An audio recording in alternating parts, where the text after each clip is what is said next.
नमस्कार दोस्तों, स्वागत है आप सबका अमित क्लासेस आगरा के स्टडी प्लेटफॉर्म पर। दोस्तों आज की हम इस क्लास में एसएसटी की क्लास को लेकर के उपस्थित हुए हैं दोस्तों, जो कि सामाजिक की क्लास है। और ये जो क्लास है दोस्तों, जो 10th क्लास का जो बोर्ड का एग्जाम आपका होने वाला है यूपी बोर्ड, उसके लिए बहुत ही ज्यादा महत्वपूर्ण इसमें मैंने टोटल 30 प्रश्न लिए हैं। और ये जो 30 क्वेश्चन है दोस्तों, इससे बाहर आपके एग्जाम में कुछ भी नहीं आएगा। वेरी वेरी इंपॉर्टेंट ये प्रश्न है, तो ज्यादा से ज्यादा मेरे भाई बहन लाइव जुड़े और चैनल को शेयर और सब्सक्राइब जरूर करें।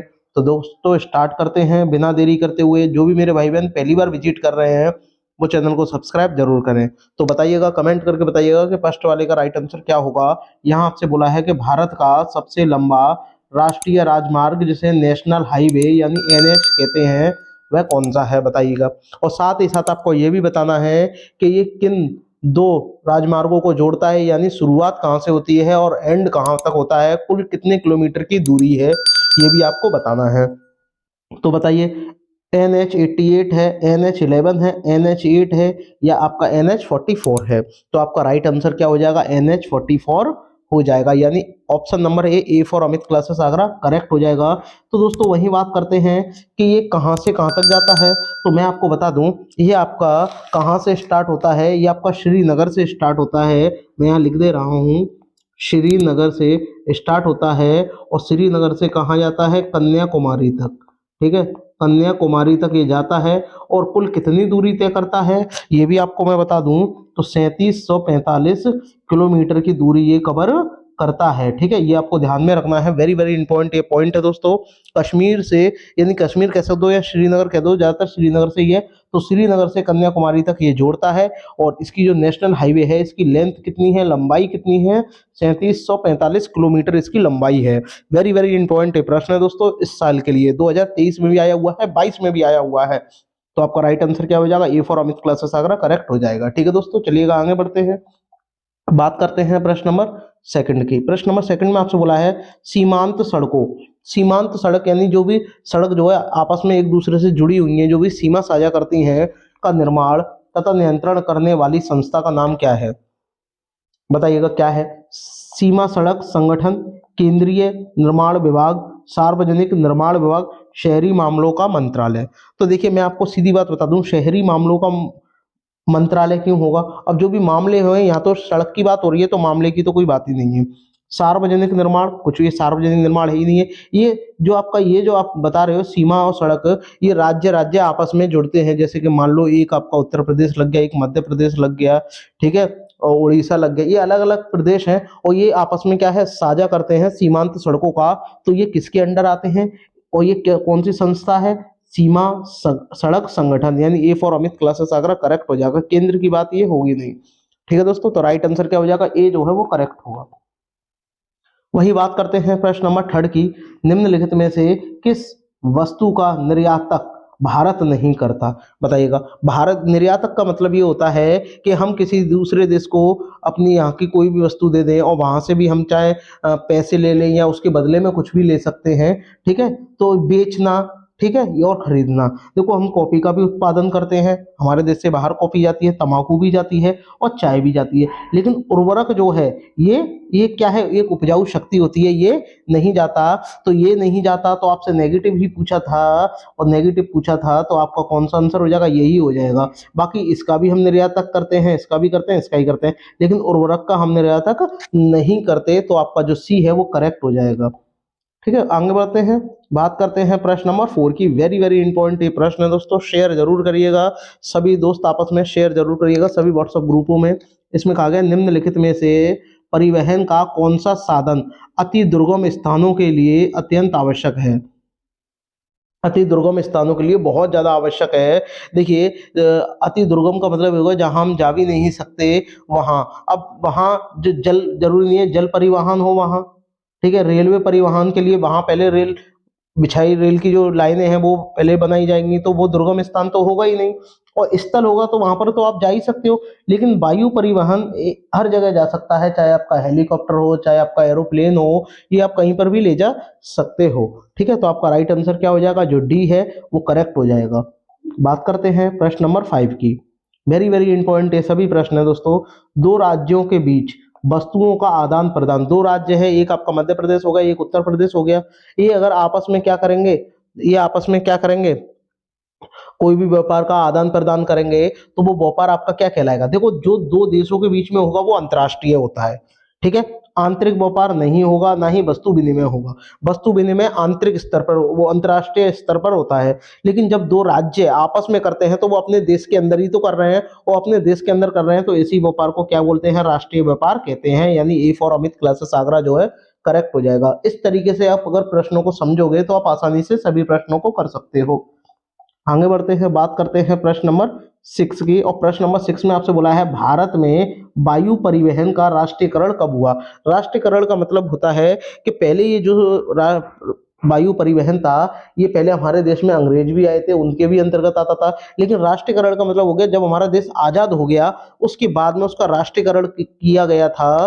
तो ये कब हुआ था, ये आपको बताना है। तो कमेंट करके बताइए। 1950 में हुआ था, 1953 में हुआ था, 1960 में हुआ था, 1998 में हुआ था। लेकिन मैं आपको बता दूं, हवाई जहाज तो पहले से ही उड़ने लगे थे, काफी साल पहले से। बट ये जो वायु परिवहन का जो राष्ट्रीयकरण हुआ था भारत में, ये आपका ऑप्शन नंबर बी 1953 में हुआ था। ये आपको ध्यान में रखना है। यानी आजादी के 7 साल बाद क्या हुआ था? वायु परिवहन का राष्ट्रीयकरण हुआ था। ठीक है दोस्तों, उम्मीद करता हूं आपको मेरा ये प्रयास अच्छा लग रहा होगा। तो सभी भाई बहन, मुझे कहने की जरूरत नहीं है क्या करना है। अब बात करते हैं प्रश्न नंबर 7। पश्चिमी रेलवे का मुख्यालय स्थित है, बताइएगा। पश्चिमी रेलवे का जो मुख्यालय है ये कहाँ स्थित है? अब आपको ये पता होना चाहिए कि भैया पूरब किधर है, पश्चिम किधर है। पूरब किधर है, पश्चिम किधर है। और पश्चिमी जो रेलवे है इसका मुख्यालय कहाँ है? देखो, दिल्ली क्या है, नॉर्थ में आता है, ठीक है। कोलकाता पूर्व में आता है, अमृतसर नॉर्थ पश्चिम में आता है, यानी हम कह सकते हैं उत्तर पश्चिम में आता है। लेकिन मुंबई जो है आपका पश्चिम में आ जाएगा। तो आपका राइट ऑप्शन क्या हो जाएगा? मुंबई आ जाएगा, ठीक है। पश्चिम में माँ आ रहा है और माँ से क्या है? मुंबई, ठीक है। इस तरीके से भी आप ट्रिक की सहायता से भी कर सकते हो, ठीक है दोस्तों। चलिएगा आगे बढ़ते हैं। प्रश्न नंबर 8 का मुझे कमेंट करके आप आंसर दीजिएगा। बहुत ही बेहतरीन प्रश्न है, वेरी वेरी इंपॉर्टेंट है। बेल्जियम की राजधानी क्या है? और उससे भी पहले आपको बेल्जियम के बारे में पता होना चाहिए कि भैया ये जो बेल्जियम है ये किस महाद्वीप में स्थित है। तो पहली बात कि ये यूरोप महाद्वीप में स्थित है, ठीक है। यूरोप महाद्वीप का एक छोटा सा क्या है, एक देश है बेल्जियम, ठीक है। पहली बात तो ये। और इसका जो क्षेत्रफल है ना, यानी जो इसका एरिया है वो हमारे हरियाणा राज्य से भी छोटा है। हमारे यहाँ हरियाणा राज्य भी इससे बड़ा है, बट ये उससे भी छोटा है। और ये यहाँ की लगभग आबादी है वो 1 करोड़ से थोड़ी ज्यादा ही होगी। मतलब 2 करोड़ भी नहीं होगी, 1.5 करोड़ या 1 करोड़ के बीच में ही होगी इसकी आबादी। अब इसकी बात करता हूं मैं, और इसके बारे में बता दूं कि ये इसकी जो सीमा है वो इसके आसपास के कौन से देश हैं, किससे ये सीमा मिलाता है, ये भी मैं आपको बता दूं। तो पहला कौन सा है? जर्मन। क्या लिखोगे? जर्मन, यानी जर्मनी। दूसरा हो जाएगा नीदरलैंड, नीदरलैंड हो जाएगा।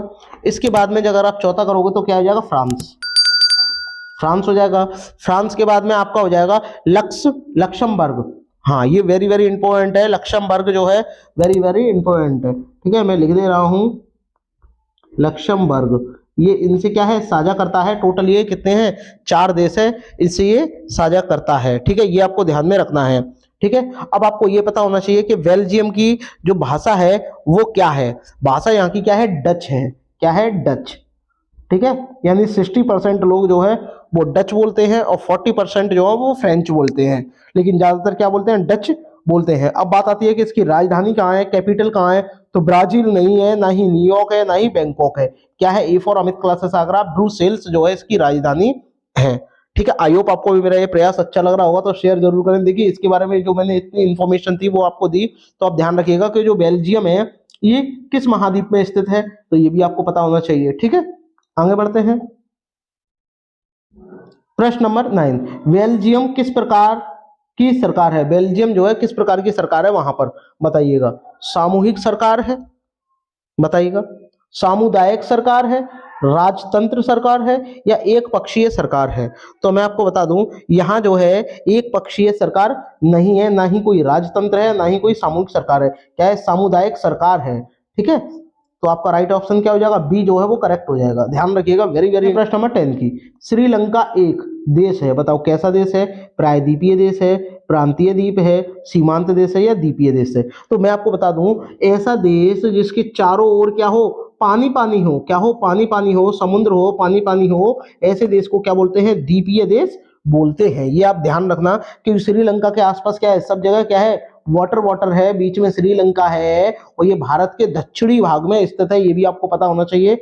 और ये इसके आसपास क्या है, पानी पानी है, इसीलिए क्या बोलते हैं इसको, द्वीपीय देश बोलते हैं। ठीक है, इसको आप ध्यान रखिएगा, वेरी वेरी इंपॉर्टेंट ये प्रश्न है, इतना आपसे जरूर पूछेगा एग्जाम में।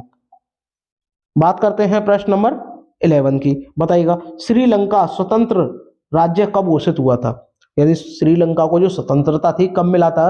देखिए श्रीलंका को स्वतंत्रता कब मिली थी, भारत के 1 साल बाद तुरंत मिल गई थी। अब भारत कब आजाद हुआ था, 1947 में आजाद हुआ था, और श्रीलंका कब हुई थी, 1948 में आजाद हुआ था। ठीक है, ये भी आपको पता होना चाहिए, वेरी वेरी इंपॉर्टेंट ये प्रश्न है।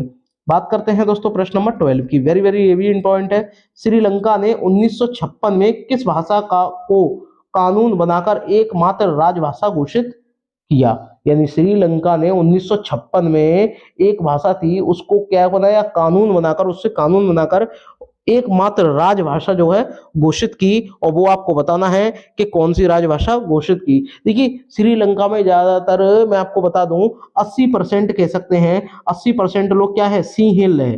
ठीक है, ये भी मैं आपको बता दूं, सी हिली है, ये भी आपको, ये एक क्या है, एक जाति है, एक जाति भी कह सकते हैं, एक समुदाय भी कह सकते हैं, यहाँ ये लोग ज्यादा हैं, तो ज्यादातर क्या होगा, इन्हीं की राजभाषा होगी। तो बंगाली वहां होगी नहीं, पंजाबी होगी नहीं, तमिल तमिलनाडु में होती है, पंजाबी पंजाब में होती है, बंगाली बंगाल में बोली जाती है, और जबकि ये क्या है, भारत के हैं, भारत के राज्य में है ये, तो ये क्या हो जाएगा, ऑप्शन जो ए है सिंहली, ये करेक्ट हो जाएगा। ठीक है, आप इतना ध्यान में रखना है, वेरी वेरी इंपॉर्टेंट ये प्रश्न है। बात करते हैं प्रश्न नंबर 13 की, 13 का कमेंट करके मुझे बताइएगा, देश की अखंडता तथा एकता के लिए क्या आवश्यक है, बताइएगा, देश की अखंडता और एकता के लिए क्या करना चाहिए, बताइएगा, कमेंट करके मुझे बताइएगा। भाई देश की अखंडता को बनाए रखें और सबको एकत्रित करने, एकता का मतलब क्या होता है, सब एक रहे, और एक रहेंगे तो विभाजन तो होगा ही नहीं, तो ये गलत हो गया। राजतंत्र करेंगे, एक ही में राजतंत्र होता रहेगा, तो वहां क्या होगा, वहां एकता कैसे होगी, वो होगी नहीं, उपरोक्त में से कोई होगा ही नहीं, तो आपका क्या रहेगा, जहां साझेदारी होगी, साझेदारी काम मिलकर करते हैं, साझेदारी, ट्रिक समझो, साझेदारी कब करते हैं, जब मिलते हैं, और मिलते हैं तो क्या होती है, एकता होती है। तो आपका राइट ऑप्शन क्या हो जाएगा, A for Amit classes Agra जो है वो करेक्ट हो जाएगा। वेरी वेरी इंपॉर्टेंट प्रश्न है दोस्तों। बात करते हैं प्रश्न नंबर 14 की, 14 का मुझे बताइएगा क्या होगा, श्रीलंका में निम्नलिखित में से कौन सा बहुसंकल्प वर्ग है। अभी अभी मैंने आपको पढ़ाया है, आप तुरंत ही बता दोगे, इसमें ज्यादा कुछ सोचना ही नहीं है, ज्यादा कुछ आपको सोचना ही नहीं है, आप तुरंत टिक लगा दोगे। क्या तमिल होगा ही नहीं, ईसाई मुस्लिम ये सब कहाँ है, भारत में ही है, और यहाँ क्या है, सिंहली है। ठीक है, तो आपका राइट ऑप्शन क्या हो जाएगा, डी जो है वो करेक्ट हो जाएगा। आगे बढ़ते हैं, बात करते हैं प्रश्न नंबर 15, बेल्जियम आ गया। बेल्जियम कहाँ स्थित है, अब ये भी मैंने बताया था कि यूरोप महाद्वीप में स्थित है, तो एशिया में होगा ही नहीं, एशिया में क्या, भारत आपका स्थित है। ऑस्ट्रेलिया सबसे छोटा महाद्वीप, आपसे पूछे सबसे छोटा महाद्वीप, तो क्या लिखोगे, सबसे छोटा महाद्वीप, छोटा महाद्वीप कौन सा है आपका, ऑस्ट्रेलिया है। एशिया में भारत स्थित है, ये भी आपको बताना होना चाहिए। और यूरोप जो है, यूरोप में ही बेल्जियम स्थित है, और बेल्जियम वो है बहुत छोटा देश है एक। ठीक है, बेल्जियम की राजधानी ब्रुसेल्स है, ये भी आपको पता होना चाहिए। यहाँ की 60% जो वो जनता है वो क्या, कौन सी भाषा बोलती है, डच बोलती है, और 40% कौन, फ्रेंच बोलती है, ये भी आपको पता होना चाहिए। वेरी वेरी इंपॉर्टेंट ये प्रश्न है। बात करते हैं प्रश्न नंबर 16 की, बताइएगा, विभिन्न स्तरों पर सत्ता का बंटवारा कहलाता है, विभिन्न स्तरों पर सत्ता का जो बंटवारा होगा वो क्या कहलाता है, कमेंट करके मुझे बताइएगा। विभिन्न स्तर होंगे, यानी जितने भी स्तर होंगे वहां पर क्या होगा, सत्ता का बंटवारा करें। और बंटवारा कब होता है, जब संघ मिलते हैं। भाई बंटवारा कब होता है, जब सब लोग संघ होते हैं। कि भाई एक बात बताओ, दो लोगों को लेकर तो बंटवारा होगा नहीं, एक व्यक्ति, ऐसे समझने की कोशिश करो, मान लो एक आदमी के 4 बेटे हैं, अब वो 2 को ही लेके बंटवारा कर देगा, 2 को नहीं करेगा, तो वो क्या करेंगे, विद्रोह करेंगे वहां। तो बंटवारा कब होगा, जब वो चारों, यानी 4 हों, जितने भी हों, सब इकट्ठे हो जाएंगे, जब तो बंटवारा होगा। और इकट्ठे होने को क्या बोलते हैं, संघ। सब पहले संघ हो जाओ, जब बंटवारा करेंगे। तो इसलिए क्या हो जाएगा, संघीय सरकार जो है वो करेक्ट हो जाएगा। एकात्मक होगा नहीं, एक अकेले से थोड़ी ना, गठबंधन किसी और को बुलाएंगे गठबंधन करने के लिए, सामुदायिक होगा नहीं। ठीक है, तो आपका सामुदायिक का मतलब सभी लोग आ जाए, सबका बंटवारा हो जाए, और भी है पड़ोसी वड़ोसी सब आ जाए, सबका तो सत्ता में बंटवारा होगा नहीं, क्या हो जाएगा, संघीय सरकार जो है करेक्ट हो जाएगा। बात करते हैं प्रश्न नंबर 17 की, इसमें बोला है, निम्नलिखित में से कौन सा संघीय राज्य नहीं है। बताइएगा, संघीय राज्य नहीं है। संघीय का मतलब हो गया, संघीय का मतलब क्या होगा, राज्य, राजकीय स्तर पर हो, राज्य स्तर हो, ये आपको बताना है। ठीक है, इसको हम प्रांतीय भी बोल देते हैं, प्रांतीय, प्रांतीय स्तर हो। ठीक है, अब आपको बता दूं क्या मणिपुर है, देखिए मणिपुर एक प्रांत है, प्रांत का मतलब एक प्रदेश है, हिमाचल प्रदेश भी है एक, अरुणाचल प्रदेश भी है, लेकिन दिल्ली जो है, दिल्ली नहीं है। क्यों नहीं है? क्योंकि दिल्ली जो है वो केंद्र शासित प्रदेश है। ठीक है, केंद्र शासित प्रदेश है। ठीक है, ये आपको पता होना चाहिए कि भैया दिल्ली केंद्र शासित प्रदेश है। भारत में कुल कितने केंद्र शासित प्रदेश है? आप बोलोगे 8 हैं। कौन कौन से हैं, नाम सुन लो जरा एक बार। दिल्ली है, चंडीगढ़ है आपका, ठीक है, लक्षद्वीप है, ठीक है, दादर नगर हवेली है, पुदुचेरी है, और जो एक रह गया वो आप मुझे कमेंट करके बता दो। एक दो जो भी रह गए वो आप मुझे कमेंट करके मुझे बता दो। हाँ, अंडमान निकोबार है, एक रह गया, वो आप कमेंट करके मुझे बताओ क्या है। बात करते हैं प्रश्न नंबर 18, वेरी वेरी इंपॉर्टेंट है। मैं बहुत छोटे छोटे ही आपके लिए छोड़ता हूँ, बाकी तो मैं सब आपको बता ही दे रहा हूँ। भारतीय संविधान की 8वीं अनुसूची में कितनी भाषाओं का समावेश है? तो जब संविधान बनकर तैयार हुआ था, जब संविधान क्या था, बना था, तो उसको क्या बोलते हैं? जब संविधान बना था तो बने को ही क्या बोलते हैं? मूल संविधान, मूल संविधान। और जब मूल संविधान की बात करें तो मूल संविधान में कितनी भाषाएं थी? तो मूल संविधान में 14 भाषाएं थी, और 14 भाषाएं थी उस समय जब संविधान बना था। और 8वीं सूची की बात करें, जो कि प्रेजेंट की बात हो रही है, तो उसमें कितने हैं? टोटल 22 भाषाओं का जिक्र है। ठीक है, तो राइट आंसर क्या हो जाएगा? जो आपका बी है वो करेक्ट हो जाएगा। शेयर करते रहिएगा। बात करते हैं प्रश्न नंबर 19 की। बताइएगा, निम्नलिखित में से किस में महिलाओं के लिए आरक्षण सुनिश्चित है? यानी ये 4 आपको ऑप्शन दिए गए हैं, वहां महिलाओं के लिए क्या है? आरक्षण है। देखिए, विधानसभा में कोई आरक्षण नहीं है महिलाओं के लिए, ना ही लोकसभा में है, ना ही राज्यसभा में है। किसमें? पंचायती राज संस्थाओं में क्या होता है? महिलाओं के लिए आरक्षण होता है। तो आपका राइट ऑप्शन क्या हो जाएगा? जो सी है वो करेक्ट हो जाएगा। शेयर करते रहिएगा दोस्तों। बात करते हैं प्रश्न नंबर 20, भारत में पंचायती राज्य की स्थापना कब हुई थी? बताइएगा, 1980 में हुई थी, 1990 में हुई थी, 1992 में हुई थी, 2004 में हुई थी। कमेंट करके मुझे बताइएगा कब हुई थी पंचायती राज्य की स्थापना। कमेंट करके मुझे बताइएगा, वेरी वेरी इंपॉर्टेंट ये प्रश्न है दोस्तों। तो कब हुई थी? 1992 में पंचायती राज्य की स्थापना हुई थी, यानी 1992 में हुई थी। ये आपको ध्यान में रखना है, मोस्ट इंपॉर्टेंट ये प्रश्न है। आपको बताना है भारतीय संघ में कितने राज्य हैं। भारतीय संघ का मतलब हो गया भारत में कितने प्रदेश हैं, ये आपको बताना है। तो आपको पता है कि 28 भैया राज्य है। तो आपका राइट ऑप्शन क्या हो जाएगा? जो आपका बी है वो करेक्ट हो जाएगा। ठीक है, बात करते हैं प्रश्न नंबर 22 की, और 22 का मुझे कमेंट करके बताइएगा क्या है। संविधान में उल्लेखित 3 सूचियों में से निम्नलिखित में से कौन सा विषम समवर्ती सूची में शामिल है? अब आपको पता होना चाहिए कि समवर्ती सूची जो है क्या होती है। समवर्ती सूची का गठन कब हुआ? तो ये हुआ था 42वें संविधान संशोधन से। 42वें संविधान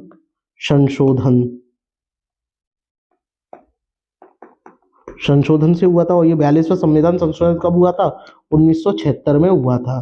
ठीक है, 1976 में हुआ था। और समवर्ती सूची यानी जो राज्य में से निकाल करके उनको समवर्ती सूची में रख दिया। और समवर्ती सूची में कितनी थी? 5 बातें हैं, यानी 5 इसमें से नाम है। वो कौन कौन है?